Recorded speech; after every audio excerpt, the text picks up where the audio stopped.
Hello, my name is Dave Ferez, and today we are going to be talking about Le Chatelier's principle and go over some examples of stress we can put on a system at equilibrium. So the definition that I have here is that Le Chatelier's principle is a principle stating that if a system of equilibrium is exposed to a stress, the system will shift to relieve stress.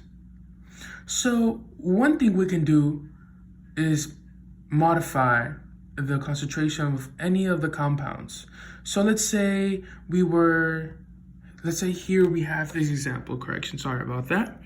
Here we have this example where this is the reactant and this is the product. And they are both happy at the moment. They're both balanced. They're balanced equilibrium, right? So we add some more reactant to the reactant, which causes the equilibrium to be unbalanced, like this example, sorry about that.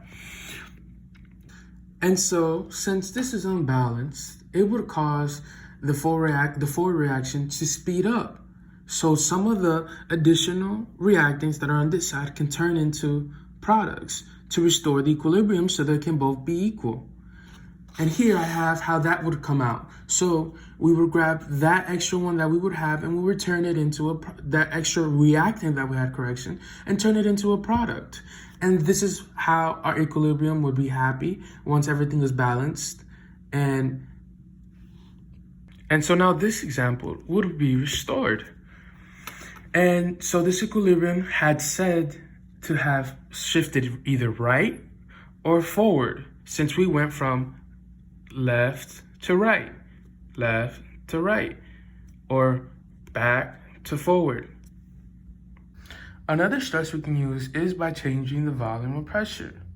For example, we have gases inside this cube. We have this cube and inside we have gases. The little red dots are gases. And they're just flowing around, right, inside this cube. They'll tap the wall, they'll move and everything, right? And so we decrease the volume size of the cube.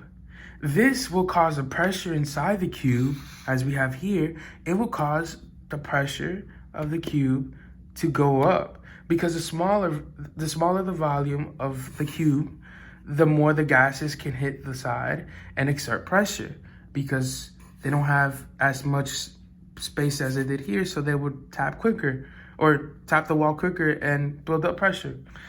And if there is a discrepancy in the number of moles of a particle on either side of the equilibrium, it will shift towards the side with further particles to relieve some of the additional pressure. So the third stress would be temperature changes. So for example, if endothermic reactions, which consume heat, are favored if the heat is added. So higher temperatures tend to feed endothermic reactions, and exothermic reactions are kind of vice versa, which release heat and like low temperatures. And since exothermic reactions produce heat, that heat tends to favor the reverse endothermic reaction. So if the heat is added, it causes it to go back to the left, and it would be vice versa. These were just my examples of showing cool and hot. So if I was to rise the temperature of this test tube, it's like adding a reactant, which will cause it to go to the right, which to shift forward.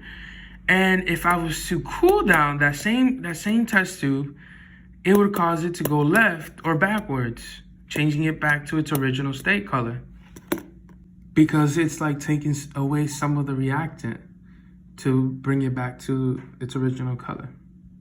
So with that all being said, just like life and how we want everything to be balanced, for example, a balanced bank account, a balanced diet, a balanced work and, fun life, chemical equations want the same thing.